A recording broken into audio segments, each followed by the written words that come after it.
तीन बेटियों का बाप। रमेश और कुसुम की शादी के 1 साल बाद उनके घर लड़की का जन्म होता है, जिसे देखते ही सास अपनी बहू को कोसना शुरू कर देती है। अरे मनहूस, मुझे वंश आगे बढ़ाने वाला चाहिए था, ये बोझ नहीं। मम्मी, लड़का हो या लड़की सब भगवान की मर्जी है और आजकल के समय में तो कोई भेदभाव नहीं करता। अरे मैंने कहा था पूजा कर बाबा का आशीर्वाद ले लो, पर नहीं, ये सब तो अंधविश्वास लगता है ना। देख लो, अब पैदा हो गई ना लड़की। अरे मुझे तो पोता चाहिए, पोता। माँ की बातों को इग्नोर कर रमेश और कुसुम अपनी बेटी के साथ खुश रहते हैं, पर उनके ताने बंद नहीं होते। इसी के साथ समय बीतता है और 2 साल बाद उनके घर एक और लड़की का जन्म होता है, जिसे देख दादी एक बार फिर गुस्से के तीर लिए रमेश और कुसुम पर बरस पड़ती है। री करम जली, अगर एक लड़के को जन्म नहीं दे सकती तो इन दोनों को लेकर कहीं जाकर डूब मर। मैं अपने बेटे की दूसरी शादी करा दूंगी। माँ, तुम्हें खुद भी समझ में आ रहा है कि क्या बोल रही हो? अरे इतनी भी मतलबी मत बनो कि कल अपने आप से भी आंख न मिला पाओ। बेटे की बात सुनने के बाद भी सास आए दिन बहू को लड़की के जन्म के लिए कोसती रहती है, जिससे कुसुम और रमेश दोनों परेशान हो जाते हैं। सुनो, आप ना दूसरी शादी कर ही लो, मैं रोज रोज ये ताने नहीं सुन सकती। अरे तुम पागल नहीं हो गई हो ना? कैसी बातें कर रही हो? कुछ समय की नाराजगी है, ठीक हो जाएगी। तुम उनकी जगह अपनी बेटियों पर ध्यान दो। पति की बात सुन कुसुम सास की बातों को ना सोचते हुए नैना और निशा की देखभाल में लग जाती है। इसी तरह 3 साल बीत जाते हैं। अब नैना 5 और निशा 3 साल की हो जाती है जब उनकी तीसरी बहन कविता का जन्म होता है। एक बार फिर पोते की जगह पोती के जन्म की बात सुन गुस्से से लाल दादी सारी गलती कुसुम की बताकर उसे भला बुरा सुनाने लगती है। हाय मगास पीटी कुलटा, तुझसे एक लड़का नहीं जन्मा गया, ये 3 मुसीबत की डलियां सिर लाकर बिठा दी। अब क्या मेरा बेटा तेरे साथ साथ इन 3 का बोझ उठाते हुए फिर इनका दहेज देते देते ही मर जाए क्या? अरे मम्मी जी, शुभ शुभ बोलिए, ये आप कैसी बात कर रही हैं? मम्मी, दादी गुस्सा क्यों कर रही है? अरे चुड़ैल, सबसे पहले पैदा हो इस घर में कुल्हड़ तो तूने ही फैलाया है। हद हो गई माँ, अब बच्ची से ऐसे बात नहीं कर सकती।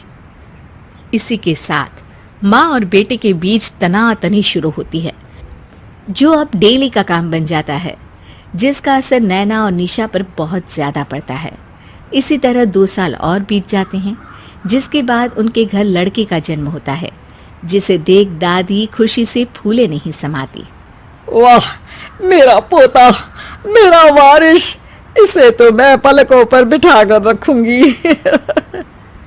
और इसी के साथ दादी पोते की कहानी शुरू हो जाती है, जिसमें दादी बाकी तीनों लड़कियों को इग्नोर करते हुए बस पोते की सारी जिद पूरी करते हुए उसकी आओ भगत में लगी रहती है। इसी तरह देखते ही देखते सालों बीत जाते हैं। अब राहुल इंजीनियरिंग की पढ़ाई पूरी कर बेरोजगार, बिगड़ा और जिद्दी लड़का बन चुका होता है। पापा, मुझे बाइक चाहिए। अरे पढ़ाई पूरी किए हुए 1 साल हो गया, नौकरी के बारे में क्या सोचा है ये बता। राहुल किसी की नौकरी नहीं करता, मैं अपना बिजनेस करूंगा। तुम्हारा बाप अंबानी नहीं है, पैसे कहाँ से लाओगे? इतने में कविता वहां जाती है। पापा, मुझे कॉलेज की फीस भरनी है। अब कल ले लेना। अभी तो आप अंबानी नहीं थे, फिर इसकी ग्रेजुएशन के बाद भी चल रही पढ़ाई के लिए पैसे कहाँ से आ रहे हैं? इसे बोलो ना जॉब करने के लिए, निशा दीदी की तरह। हाँ हाँ, बिल्कुल सही, इसे पढ़ाई की क्या जरूरत है? आखिर में इसे शादी ही तो करनी है। उससे अच्छा मेरे पोते को पैसे दो, वो बिजनेस करके हमारे खानदान का नाम रोशन करेगा, जिम्मेदारियां संभालेगा। बिल्कुल दादी, पैसे ही क्यों, पूरा घर इस आवारा के नाम कर दो ना। नैना दीदी ने आपसे बचने के लिए शादी कर ली, निशा दीदी जॉब करके दूसरे घर में रहने लगी, मैं भी वही कर लूंगी, क्योंकि हम आपकी पोती की तरह किसी पर डिपेंडेंट नहीं है। इस पर कविता घर छोड़ निशा के पास जाकर रहने लगती है, जिसके बाद दोनों बहनें जॉब कर अपनी जिंदगी जी रही होती है। इसी तरह समय बीतता है, जिसमें राहुल दादी को समझा बुझाकर सब कुछ अपने नाम करा लेता है। सब कुछ मेरा हो गया, नया बिजनेस शुरू करूंगा, आरामदायक जिंदगी जीऊंगा, ना कि आपकी बेटियों की तरह किसी की नौकरी करते हुए किराए के घर में रहूंगा। चलो अब आप सब यहाँ से जा सकते हो। ऐसा बोलकर राहुल अपने मम्मी पापा और दादी का सामान पैक कर उन्हें घर से बाहर निकाल खड़ा कर देता है, जिसके बारे में रमेश फोन करके निशा को बताता है। ये सुनकर वो सबको अपने पास बुला लेती है। पापा आप फिक्र मत कीजिए, हम दोनों है ना, सब कुछ संभाल लेंगे। निशा की बात सुन दादी हैरान रह जाती है। अब दोनों बहनें मिलकर सबकी जिम्मेदारी अपने ऊपर ले उसे बखूबी निभाती है, जिसे देख दादी की आंखें खुल जाती है। जिस पोते के लिए सबसे लड़ती रही, जिसे बुढ़ापे का सहारा और खानदान का वारिस समझा, उसने घर से बाहर निकाल खड़ा कर दिया।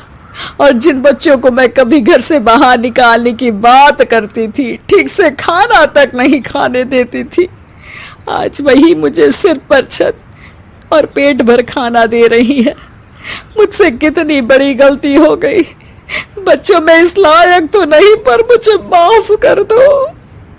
दादी ये तो हमारा फर्ज है, इसलिए रोइए मत, मुस्कुराइए, क्योंकि इस घर में आंसुओं की जगह नहीं।